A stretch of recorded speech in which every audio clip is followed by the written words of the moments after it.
Estate Show. I am Joe. I am your host once again every Tuesday night right here on WNRI 99.9 on the FM dial, 1380 on the AM dial, and of course streaming 24/7 on WNRI.com. So this is a show for you, the consumer, hopefully the real estate buyer or seller. If you need to reach out to me, my phone number is 401-409-5030. That's Joe Luca, Luca, realtor. I work at a company called Remax Preferred. And again, my number, voice or text, 401-409-5030, and you can call me during regular business hours. All right, so we're going to go to our rusty, trusty, regular site, Mortgage News Daily. The 30-year fixed rate today, 6.38. 30-year FHA 5.93, 30-year VA 5.95. So not much has changed since last week. I think everybody was hoping that rates were going to go down significantly. They have not. And oil, we go to newenglandoil.com and look up A-Star Oil. That's who I use, and the price is $4.39, which did that update, because that is exactly the same as it was last week. Yes, it did. $4.39 is the price. So oil has not changed in the past week. Interest rates for mortgages really have not changed that much. So what has changed? Well, the world keeps spinning. We're moving around the sun, and once again, we try to bring value to you. And this week, I'm very happy. Serendipitously, I was introduced to someone that has a lot of good information, and he's going to be our guest tonight, and his name is Paul Jones, and he is the owner of a company called the Care Concierge. So I'm going to do a quick introduction before I give the mic over to Paul. So, this is the type of thing, there are a lot of questions that are asked when caring for older loved ones, and it can become an issue sometimes. Where can they go to receive the best care? Now, the best care is different for everyone. And who will be the ones making these decisions? Where are suitable openings throughout the state and or the region? How close do you want to be to your loved ones? Okay. Then there are other things to consider as well. Are they receiving the right amount of care and attention? You don't want to hear from your loved one that they, pressed a button for service and no one comes for an hour. So staffing, attending to those needs is something that's very important, and protocols need to be in place when negative situations do arise, because we live in an imperfect world and things are going to happen. So without further ado, I want to introduce Paul Jones, owner and lead concierge of the Care Concierge Senior Living Advisors right here in North Smithfield, Rhode Island. Paul, welcome to the show. How are you doing? I'm great, Joe. Thanks very much for having me. Great. So tell our listeners and our viewers a little bit more about your business and your history, how things came to be. Yeah, absolutely. So the Care Concierge started about 7 years ago, and that was after I had worked for several years prior to that in senior living communities. I was an executive director, I was a memory care director, and the things that I noticed over time led me to believe that things were getting a little too commodified in healthcare writ large, but in senior care specifically. And so when I had the opportunity, I went out and I started my own business. I took $20, put it into a bank account, said, let's see how far I can get. And now we serve not just 3 states, Massachusetts, Rhode Island, and Connecticut, but also we are franchising nationwide to help bring the vision of what the Care Concierge does nationwide, which is to give people the best possible quality of life and the ability to age in place in the best possible locations for them. Excellent. So now, before we came on air, I was telling you a little story about a friend of mine who's going through this right now, and one of the concerns that I had for his parents was that, jeepers, if they can't make a decision soon, the decision will have to be made at some point. So right. The earlier you start, the more control you have, and when you kick the can down the road, that isn't necessarily always the outcome, right? Oh, absolutely. I tell people all the time, you can never be too early to call us. You Hmm. can be a little too late. Because, and look, I can't blame people for Right. hearing about senior care and clenching a little bit, because a lot of the people that we work with who are going to be residents in these senior care communities, if Hmm. they're in their 80s or 90s, even their 70s, when they might have been looking to support their loved ones 20, 30 years ago with senior Hmm. care options, there was no such thing as assisted living. Yep. You either stayed at home with home care or you went to a nursing home. But assisted living is that third way option for families who maybe home care is not the right fit anymore for a number of reasons, but a nursing home provides more services and care than they need right now. So an assisted living is think of it like living on a cruise ship. You have your own apartment, you have your own bathroom, you can bring your pet, you can bring your dog, you can keep your job. There are no visiting hours, you come and go as you please. You go to the restaurant on site to eat. You go and play different, you can play pool or darts, or some places have bowling alleys, heated pools, jacuzzis. It's getting nuts out there. Hmm. So there's all sorts of options out there for families who want to explore what senior care is all about. And yes, in the assisted living and memory care environments, there are care staff that operate and work there 24 hours a day, but you don't feel like a patient. And in fact, that is reflected even in the language of how the places are operating. They are communities, not facilities. Hmm. You are a resident, not a patient. And those distinctions are really important as people are trying to plan out what retirement is going to look like for them. Hmm. Now, tell me, is are there facilities out there which start off like that, but then also, as you age and need more care, more higher levels of care, do they have places within the facility or the community that you can transition to? Absolutely. Many places, many communities out there will at least start off with the assisted living Hmm. and then allow people to age in place into a memory care, either neighborhood or floor, should that be the need as time evolves. Hmm. But then there are also continuing care retirement communities, and those are CCRCs. Now, those will have your independent living Hmm. apartments, and then then assisted living, and then memory care, and then on-site nursing homes as well. Oh, Yeah, so people move in once, they age in place, they stay on the same campus, and that gives families a lot of sense of comfort that they right. know you're not going to have to make a move again. Hmm. Hmm. Okay, excellent. Now, tell me, actually, before we move on, I just want to do a quick shout out to our sponsors, Vern Rainville. Vern is a public insurance adjuster, and he's a Rhode Island guy, and he works for you, the homeowner, not the insurance company. And Vern is the guy you want to call when you think you have a claim, but you're not sure. And he'll let you know if you do or you do not, and how he can help you. And you can get all of these answers at no charge and no commitment to Vern. But you have to give him a call at 484 300 8495. That's 484 300 8495. And then, of course, I always talk about my friend Anthony Betancourt at Compass Title and Escrow.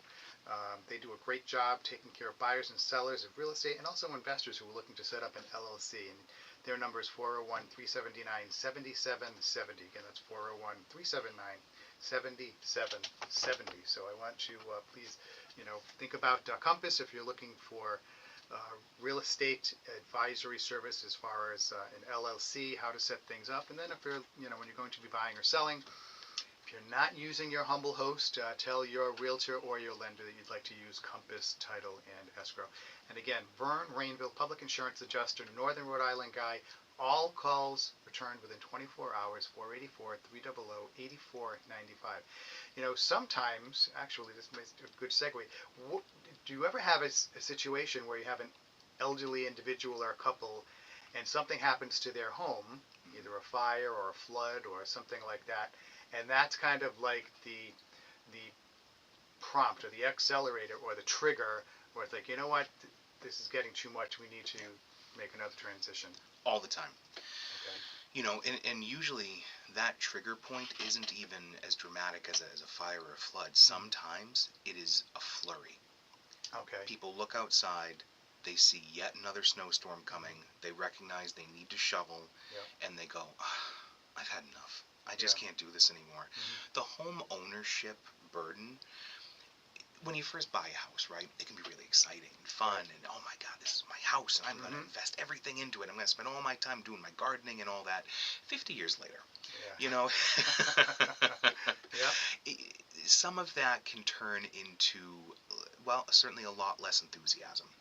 And for families who may be living with, you know, they've got a broken leg, broken hip, history of falls, whatever it might be, as you get older and you just want more comfortable living without all the responsibilities of owning the home, that drives a lot of calls. And honestly, we prefer that. Unfortunately, most of the calls that we get are crisis driven. We get a lot of calls from hospital beds, you know, from people who have just been told, you know, unfortunately your loved one can't go home. Here's a list. Oh, wow. Figure out where they're going to go. We'll be back in about 20 minutes. And really? Let us know. Unfortunately, I'm being a little hyperbolic, but not terribly much so. Wow. It can be a real quick turnaround, especially if people have been in the hospital for a couple of days or a week, and they're just trying to get their heads around the situation. You know, Dad had a fall, Mom had a stroke. Now we're being told that we have to pick a whole new lifestyle for them. Where do we even start? And like I mentioned before, most families, they don't have the frame of reference to incorporate assisted living. They know nursing homes. They know all about nursing homes. They've seen it on TV, video, radio, whatever. But they don't know what assisted living is. So they have that intrinsic fear that, oh my God, my parents always told me, put me in the backyard. Bury me there. Don't put me in a nursing home. So when they're trying to figure out, okay, the reality is here, how do we meet it? To understand that there's other options out there, it can be really empowering for them. But the trick is, how do they get their arms around those options? And that's where we step in to say, we're going to help you. And we'll support you every step of the way. But the first thing we're going to do is let you know, we don't want you to be afraid. That's the thing I would imagine. There has to be really, you know, overwhelming and anxiety producing. You know, because it's just, you get to the point where it's like, all right, look, I'm starting to lose control of my life. I can't do things like I used to. I'm depending on my kids or my siblings, and then it's like, you know, it gets to the point where I can't, you know, handle things mentally, psychologically anymore. And so that has to be really stressful for the individual, but then even also for the family. And I'll tell you, it's your recently published guide, the Real Hospital Discharge Survival Guide. That's right. Talk a little bit about that and what actually prompted you to create that. Well, it was that exact problem that I just laid out in terms of people get confronted with this piece of paper. And on that piece of paper, a list of options, places they've never heard of before. They don't know what these places are. They don't know what they do. Maybe they've driven by them once or twice, but they don't. Maybe they know stories, but who knows? So what I wanted to provide for families was an option. Maybe they're not ready to call us and talk about assisted living. That's okay. Maybe they're not ready to think about assisted living at all. That's okay too. Maybe they feel like, you know what, this is not safe. Why would you even want to suggest that my loved one would go home? The Hospital Discharge Survival Guide was created to give families a shield to work with when they're confronted with that piece of paper saying, pick an option, you're going home. They have now the chance to read through some of this guide and decide, okay, I'm going to say this. Because there are scripts that I've written out for family, easy scripts. We're not talking long soliloquies. We're talking like, say this sentence. And you go up to your discharge planner, your social worker, and you say this. You ask for a care conference. You explain, I don't feel like this is a safe discharge, and here's why. We don't have transportation. We understand the insurance is an issue, but we're trying to figure this out. The guide goes into, speaking of insurance, what Medicare does and does not do in the context of hospital stays and rehab stays. Because unfortunately, one of the most surprising things that families are confronted with in a crisis, in a medical crisis for their older loved ones, is they think that Medicare will cover everything. The reality is that Medicare covers very little.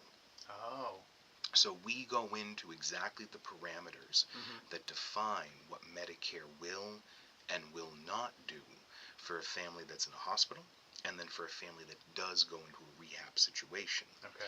Medicaid, whole separate issue. Mm-hmm. And we could talk all day about what Medicaid does and doesn't do. Okay.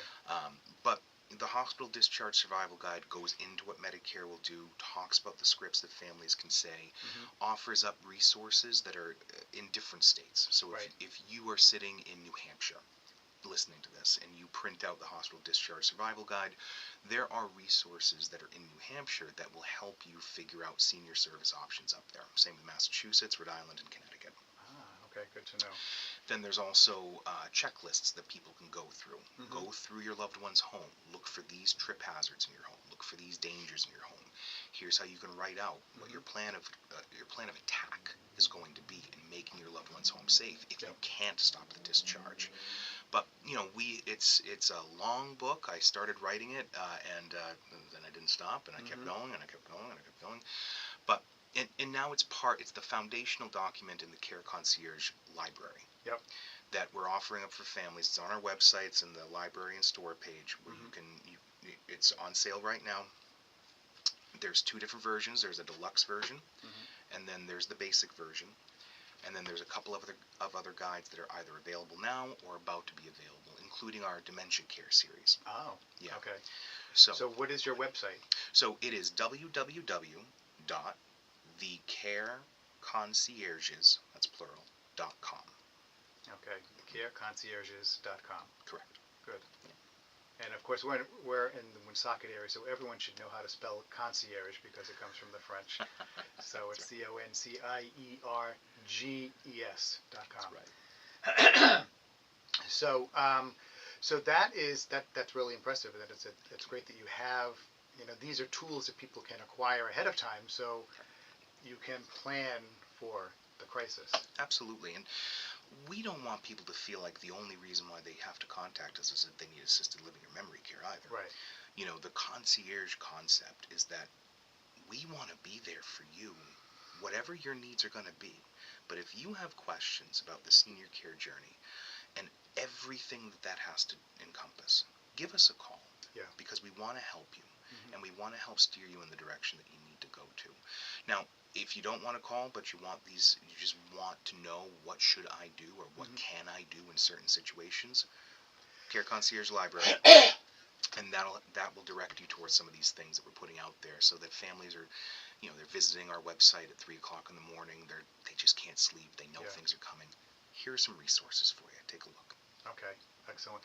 So, question now. One of the things I try to do when I have folks, either they passed and the family's dealing with it, or they're in the process of, or they're already in. I had one recently where the owner of the house was already in a nursing home. Her brother had been living there. He passed away. She was not coming out of the nursing home, so we had to go in and basically handle everything, quote unquote. And the house was full of stuff, so we had to get everything taken out. We had to deal with some repair issues because utilities had been turned off in the meantime, and then there was there are just a lot of other issues that need to be dealt with. So I try to offer those services to my clients, and sometimes we can include it with the listing, and other times it's just too much, and we need to refer them to someone who can would have to charge extra for it. So what happens when someone's in a hospital, they can't go back to their house, and they call you up and they're like, okay, what do we do now? What do you do with regard to the residents and other, if there's a car, if there's like furniture, everything inside the house? Do you have referral partners that you work with for that? We do. So part of the concierge concept is that we know what we know what we don't know. Right. So for families that do need help supporting the sale of their home, or if they want a downsizer, maybe there's a situation where their loved one's been hoarding and they need to figure out what to do with those particular rooms. Yep. Maybe they're just trying to figure out power of attorney or healthcare proxy. They need an elder law attorney, whatever that might be. The point is that we've spent a lot of time creating relationships with other professionals who are out there to help figure out who would be the types of people we'd want to introduce to our own parents, Right.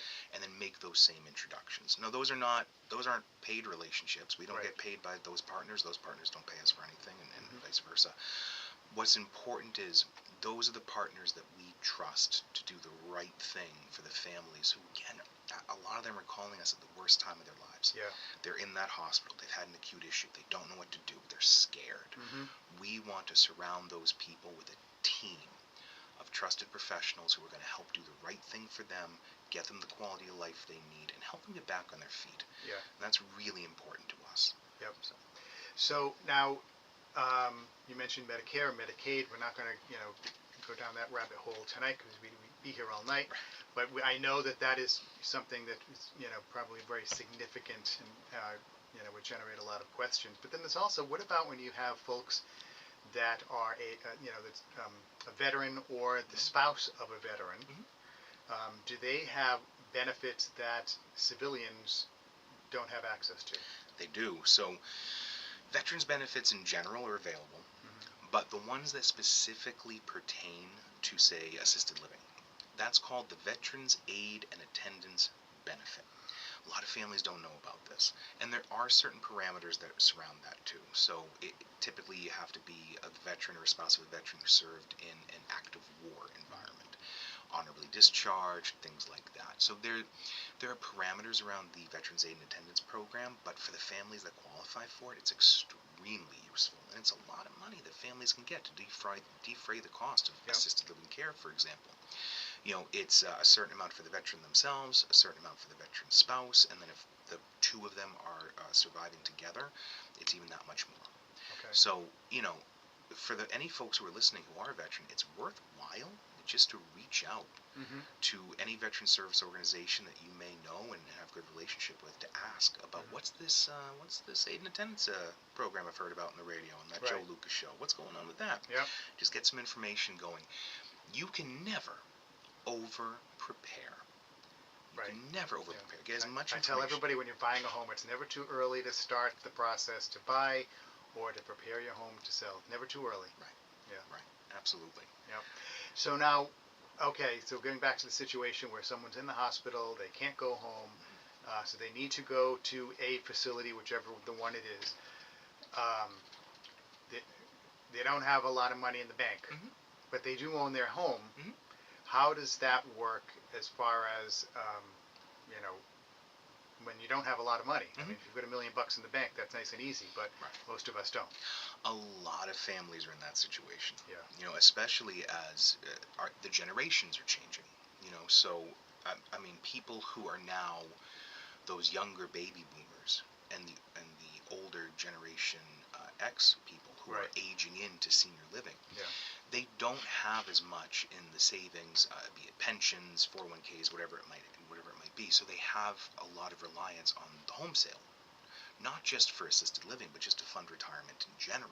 We're seeing a lot of that, and so that's the recommendation: is that families start investigating what they're going to do with that primary asset, which is that home. And then for us, what we do is, part of the expertise that we have is that we go and we vet all these different assisted livings with just as much care as we do with the other professional partners we work with. It's great to check the websites and to see what they're all about with the flashy pictures and all that. That's wonderful. But we actually walk into the assisted living communities. We tour the properties. We meet the executive directors, the administrators. We meet the nursing team. We observe the activities. We see what the food is all about. We check everything. Are there stains on the walls? Are the carpets ripped? All these different things, because we want to make sure that the places we recommend are the types of places we'd want our own parents to go to and thrive in. And so, keeping that in mind, we also do a deep dive into what the different apartments cost in these different assisted living properties. So we know, as we're talking to our families who call us and they say to us, look, we've only got X amount of dollars in the bank, this is what we can afford on a monthly basis. We know right away, all right, well, we might exclude these properties right now, and we might focus on these properties right now. And if this is a situation where you're trying a short-term stay, while you sell the home, and then you want to try going for the property that's a little bit out of reach right now, but once you sell the home, you predict you'll have the funds to go to that property that's your first choice, we can negotiate with a property on a respite stay, which is a short-term stay in a furnished apartment. Families take advantage of this all the time, so long as there's availability in the assisted living that they're looking at, and then they can stay there for 30 days, 60 days, 90 days while the home sale goes through. The home sale goes through, and then that family can now move into the property that was their first choice if they want. Although, I gotta tell you, half the time the families will stay in the respite. They'll say, "Oh my God, I didn't know how good this was going to be. Oh, I'm really? sticking around." Oh yeah, absolutely. Oh. Because so much of this is fear-based. Yeah. You know, so much of this is families thinking, "Oh my God, it's Right. the old folks' home." So what is the difference between, like, as far as, I don't know, assuming that the quality, maybe this is naive, I'm going to assume that the quality of care is going to be consistent if you're at, the entry-level price point, mid-level price point, high-level price point. I'd imagine if you're at the high price point, the big difference is going to be amenities, like, the old benefits and features. It's going to have, the chandeliers and the fancy this and the fancy that, but I would imagine the care, if it's skilled care or whatever level of care you're in, I would hope that that's somewhat consistent. Is that inaccurate? You nailed it. Okay. So, in this industry, there are a lot of great people, but Yep. I don't know if I've met many people better than the certified nursing assistants, the home health aides, and the nurses that work in these senior living properties. They do it all. And they do such a great job no matter what the price point is on the apartments you buy. Right. So you could be in the smallest, most affordable efficiency apartment, or you could be in the grand 2-bedroom, 2-bath with the balconies and all that, and they're going to treat you the exact same way, and that's the way it should be. Yeah. But you are right. And some of these properties have a race to the top when it comes to the amenities. There are some properties I go to, they've got rock climbing walls, they've got boxing gyms, they've got heated salt pools, they've got massage parlors. Like, really, what are we doing there? Yeah. But families Draws want them it. in. They draws them in. They Yeah. want it. They use it. Oh boy. They do. Yeah. Oh yeah. Oh yeah. Maybe not the rock climbing wall. Yeah. Right. Interesting. And now, so what? And so there's Medicare, there's Medicaid. Is If you go into the respite care, is that something that Medicare typically covers the cost of that, or that comes out of just cash? Yeah. For one of the things for assisted living and memory care that everybody listening should. It hurts to hear, but again, you can never over prepare with information. There are extremely limited circumstances where assisted living and memory care are not private pay, out of pocket. There are situations, limited situations, in limited properties where you can go in as a private pay resident. And you can be a private pay resident for a certain amount of time. Could be a year, could be 2 years, could be plus or minus. You're paying privately, but you're on the wait list for that property's internal Medicaid program. Those are limited beds, so that's why the wait lists are so long. And it's not every property, it's only some. So for the families that are trying to figure out which properties have these programs and which don't, that's a great reason to call us. We'll talk through what all those are about. And you said Medicaid, not Medicare. Yeah, Medicare won't touch anything to do with assisted living or memory care. Just won't do it. Yeah. Okay, interesting. I'm trying to think, because there was something I recently heard about that it was like I think they were trying to get it approved with the government, where it wasn't quite assisted living, but it was like a bridge between living on your own in your own condo or house and assisted living. And So one of the nice things is that about senior care writ large is that there's a lot of innovation that is coming about with different people and programs in different states trying different things and trying different ways to make the senior care experience more enjoyable, should you be living at home or in a community, or more accessible. If you can't live at home, you need to go to a community, but you do not have $1 million in the bank, and maybe you don't have that home to sell. So there are always different programs that are being piloted and tried out. How effective they're going to wind up being, I don't know. But even here in Rhode Island, with that internal Medicaid waitlist that some of these properties have, surprisingly, there's not a lot of that in Massachusetts, for example. So those are totally different programs up in Massachusetts that we Right. don't necessarily have down here, Mhm. or over in Connecticut. So every state's got a little something different. Mhm. But of course, trying to navigate that all, especially with families in crisis, or even Right. if they're just trying to generally figure this all out, can Yeah. be maddening. So that is why it's always good to have an advocate in your corner to try and figure out what's out there, what can you afford, do you want to go and see it, is it worth your while, and are they going to take care of your loved ones? We can help you answer all those questions. Excellent. All right. Um, so let's see. I'm reading the information that Mark had sent to me. So Sure. regarding the reasons why places will let someone go range from financial to medical. Yeah. Sometimes it can be behavioral, although there are other issues that accompany this. Whatever the reason, it creates an emergency for the impacted family. Sure does. So what would precipitate? So I guess medical would, that's pretty straightforward. We don't have the skilled care in this facility for what you need, Mr. and Mrs. Smith. Hmm. Um, but behavioral, is that just like what it sounds like? Just misbehaving, just like a naughty boy and naughty girl? So, you know what behavioral means? That's more like psychiatric symptoms that have become uncontrollable. Hmm. And sometimes those symptoms can manifest in different ways. Maybe it's somebody who has become so uncontrollably violent, Hmm. and there is no root cause that you can pause and say, okay, what's this all about? Right. It's become a major safety issue.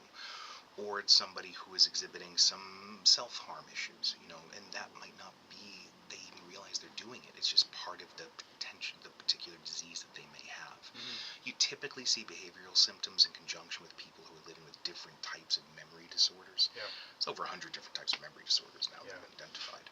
But, some of the ones that can be particularly pervasive with behavioral symptoms, frontotemporal lobe dementia, Lewy bodies dementia, things like that. Even Alzheimer's disease, a hallmark of Alzheimer's disease can be some really profound visual and auditory hallucinations. Yeah. And with families that are living with that, that could, especially for the younger folks living with Alzheimer's, that can be really scary. Yeah. If somebody is now creating a situation where they're running through whatever situation, knocking over tables, throwing chairs, because they're convinced there are people chasing them. Right. We've seen it. Um, Luckily enough, many communities invest in training for not just memory care, but the de-escalation of anxieties, because a lot of these behavioral symptoms are rooted in anxiety. And before I was the care concierge, I worked in these buildings as an executive director and as a memory care director. And in both of those roles, I learned a lot about redirecting anxieties and helping people manage some of the symptoms that we can't cure Alzheimer's yet, Hmm. but managing some of those symptoms that made the day-to-day life so fraught. Right. That's what a lot of these properties invest a lot of time and energy in doing, and helping not just the resident themselves manage their anxiety, but also empower the people who were their caregivers to go back to being their wives, husbands, daughters, children, whatever it might be. Hmm. So those are the major reasons you would see that. Another big reason that would pop up if somebody was living on assisted living, Hmm. which is unsecured. You come and go as you please. You keep your car, you keep your job, you keep your pet, you do what you want. If family wants to come and take you out for the weekend, go, have fun. See ya. Bye. Right. Wow. No visiting hours. Do what you want. That's Yeah. totally fine. And that blows people's minds too. Yeah. Because they think like, oh, I'm going to go to assisted living. I'm no independence. The Yeah. opposite is true. Right. You actually have so much more independence because now you don't need to worry about, oh, I got to do the laundry. I got to do this. Got to do that. No. Go to the beach. Have fun. Yeah. See you later.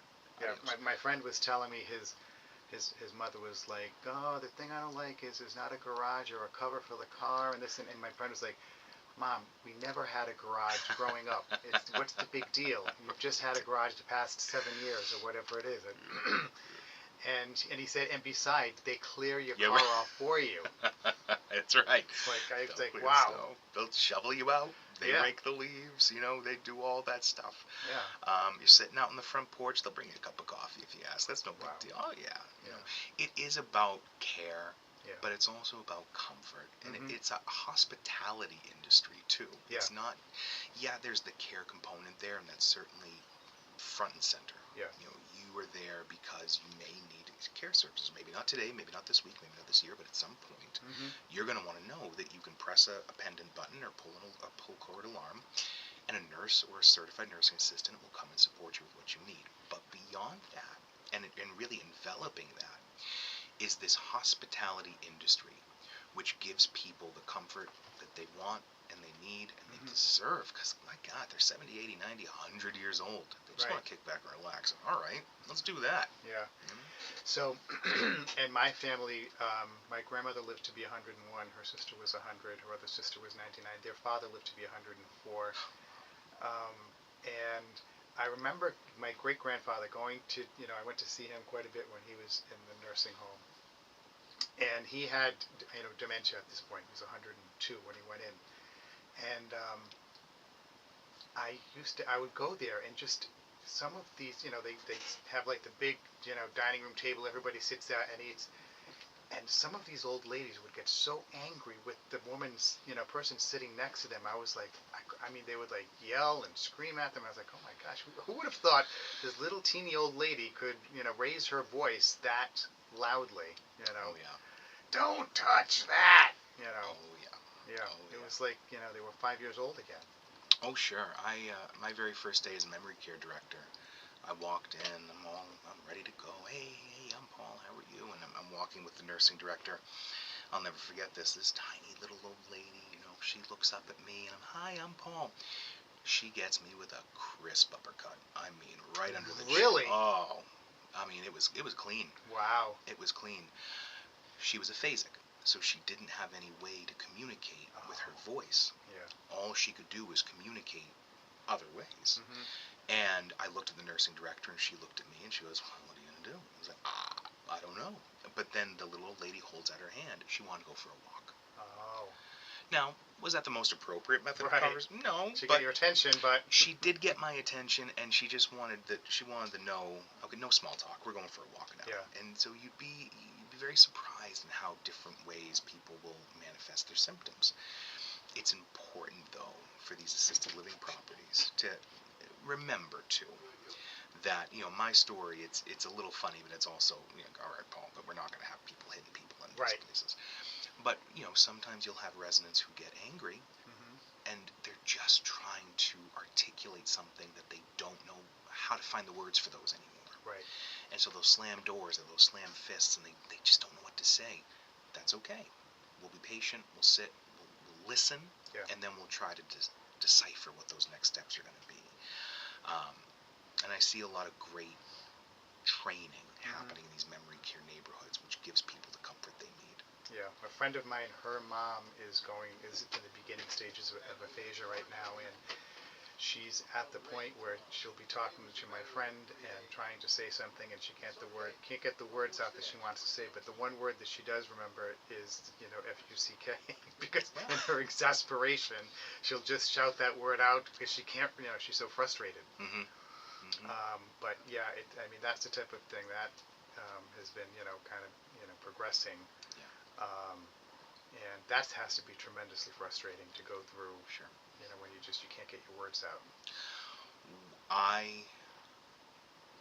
When I was memory care director, one of my residents was a very famous attorney, and he could no longer speak.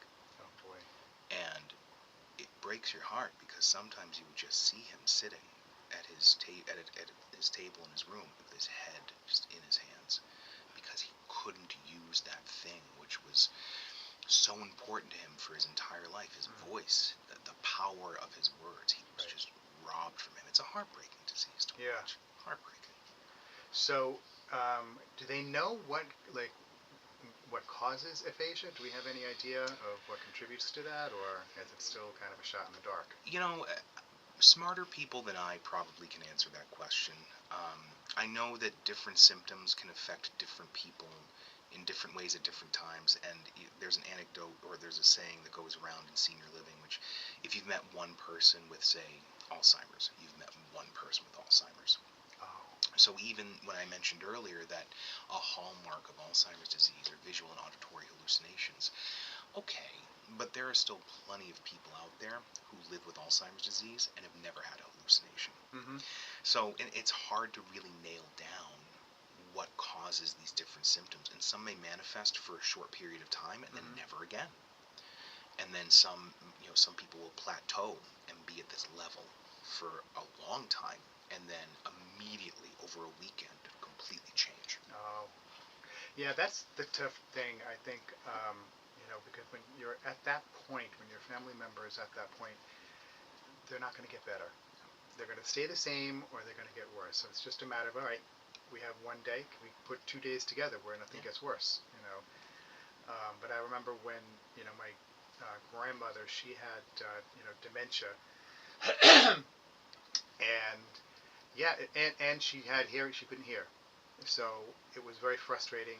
She turned into herself. I mean, when I would go visit her, I wouldn't talk loudly. I would just talk to her softly, but right in her ear. Mm-hmm. Put my arm around her, and she was very responsive to that, much more so than if I were just a foot away yelling. Yeah. You know, Yeah. it's it is remarkable how the sense of touch and that closeness, that energy does change things. Oh, totally. There are some programs out there, some companies out there that embrace as people, continue on as they age and symptoms continue to manifest, Mm-hmm. that they focus more on these sensory-based programs. And in fact, this is one of the things that I do tell every family who's looking at memory care. Don't be alarmed and don't be turned off if you walk into a memory care neighborhood or a memory care community, and as you observe the program, you see activities which maybe feel a little bit juvenile to you. Mm-hmm. You know, different art therapy programs, music therapy programs, maybe baking cookies, things like that, just for the scent of it. And I've had families feedback sometimes say to me, well, this is kind of, they're treating them like kids. Mm. Well, what these programs are trying to embrace is this philosophy of no-fail programming. We want to give people the opportunity to do a program or do an activity and not feel like they messed it up. Right. You're not going to mess up art. Right. I've never had a messed up cookie, Mm-hmm. Yep. clearly. And but one of the worst things you can do with somebody who's living with any type of dementia diagnosis Mm-hmm. is try to put them in a situation where now they have to answer a trivia question, or make them feel like, or remind them in that moment that they don't know how to say what they want to say. Right. Who's the president right now? What day is it? Mm-hmm. What did you have for lunch? All these questions can give people a lot of anxiety. So that's why Yeah. you see a lot of the sensory program and touch therapy, hand massages, things like that, very much in these programs. Okay. Excellent. Now, you mentioned too, like with dementia and Alzheimer's. Is there a difference between those? Actually, well, so dementia is actually the umbrella term for all these symptoms. So confusion, anxiety, these different things, memory loss, these different things. Alzheimer's is a very specific disease of Mm-hmm. which dementia is part of that. It's a symptom. It's part of that. Dementia has just become an umbrella term which is interchangeable for memory loss for a lot of people, which is perfectly fine. I don't really mind it if people say, oh, my loved one has dementia. Right. Sometimes I'll ask, okay, well, what specific type of dementia do they have? And then they may say, oh, they were diagnosed with vascular dementia, or they were with Alzheimer's disease, Mm-hmm. or whatever have you. It's just what it is. Mm-hmm. But yeah, so we use it pretty interchangeably. Okay. Now, again, I'm reading. So Sure. you say families are understandably hit with so many emotions and few Sure. answers for the numerous issues, Hmm. and it just happens so quickly. And I mean, I can imagine, or I can't imagine, just like the medical side of things. And then it's like, wait a minute, we have to deal with all the logistics of mom's clothes, dad's car, and the house, and all of that stuff. And then the financial stuff. It's just, it has to be so um, stressful. I cannot overstate the overwhelm that some families feel when they're confronted with all of these things that come up. Yeah. And I remind families too, whatever you're feeling throughout this process is valid.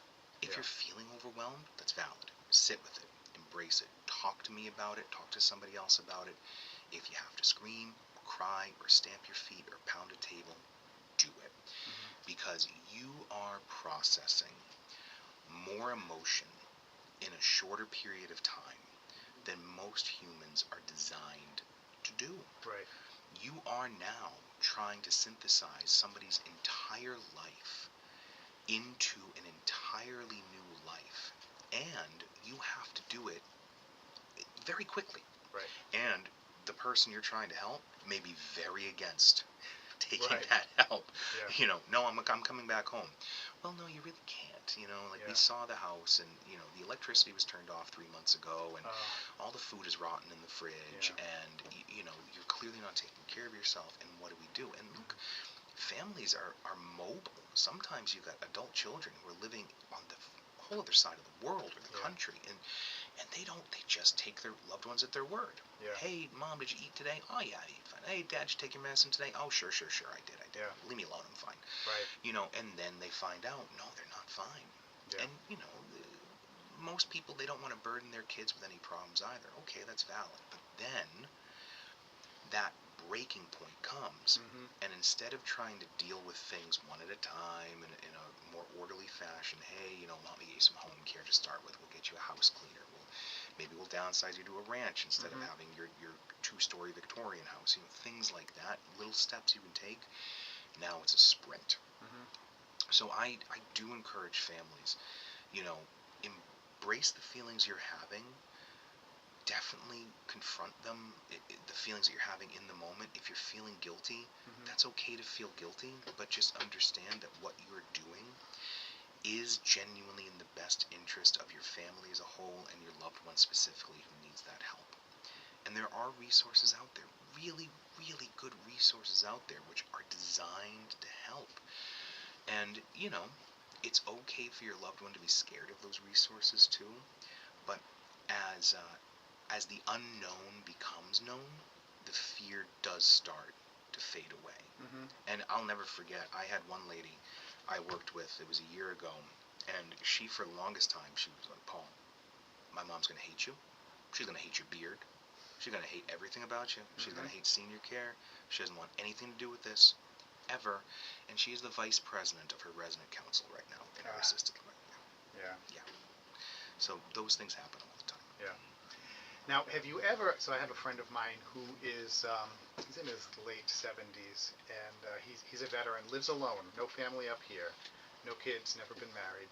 His sister, she's in her 80s, she lives in New Jersey. He has a nephew who's down there too. He's always been, he came back from Vietnam, he's always been much, a loner, solo guy. And I try to look after him and check in on him, and I'll send him a text after I get out of here tonight. And I went by a couple of weeks ago just to check on him because I wanted to make sure that look at his condo, make sure it was nice and clean like it always was, which it was, and he was taking care of himself and feeding himself, and which he was.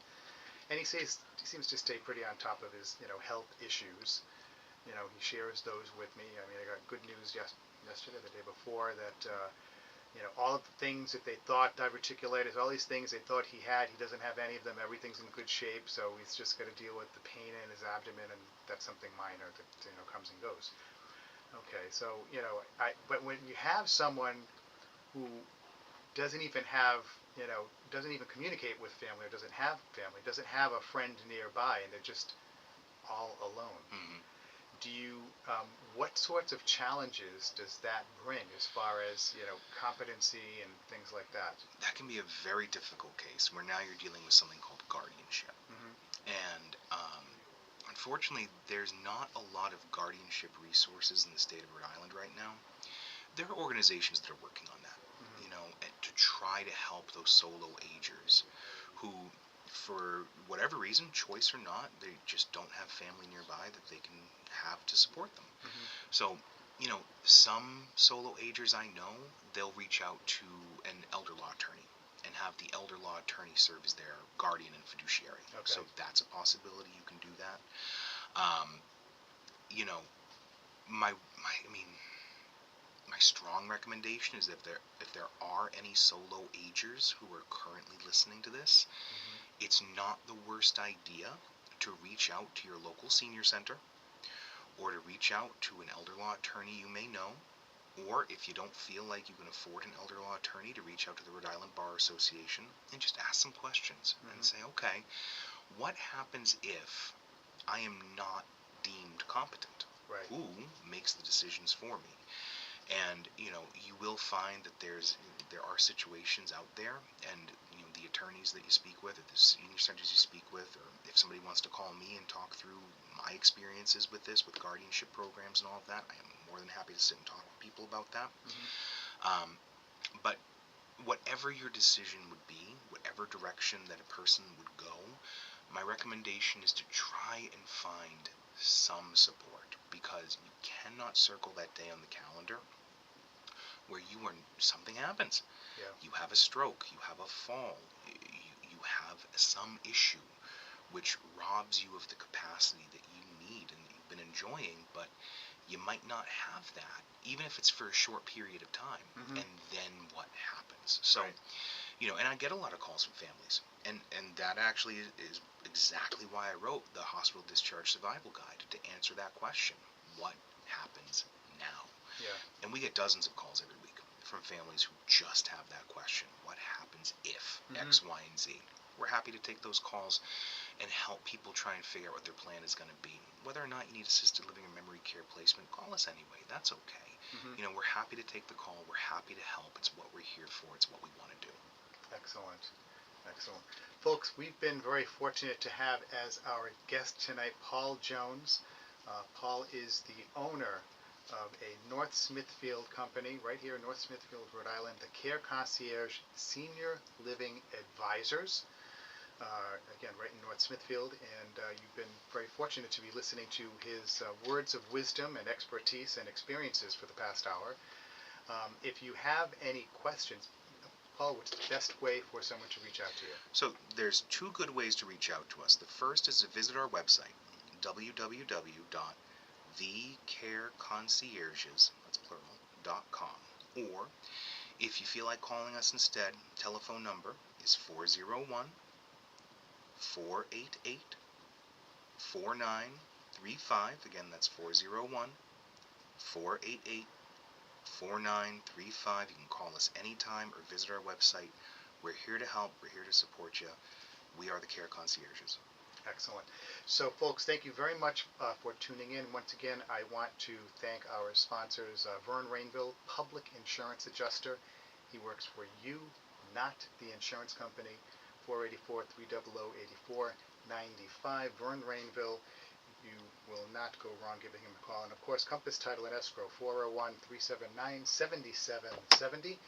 If you didn't catch the whole show, you can listen again on Saturday at 1 o'clock, because we do rebroadcast the show every Saturday afternoon, excuse me, at 1 o'clock. So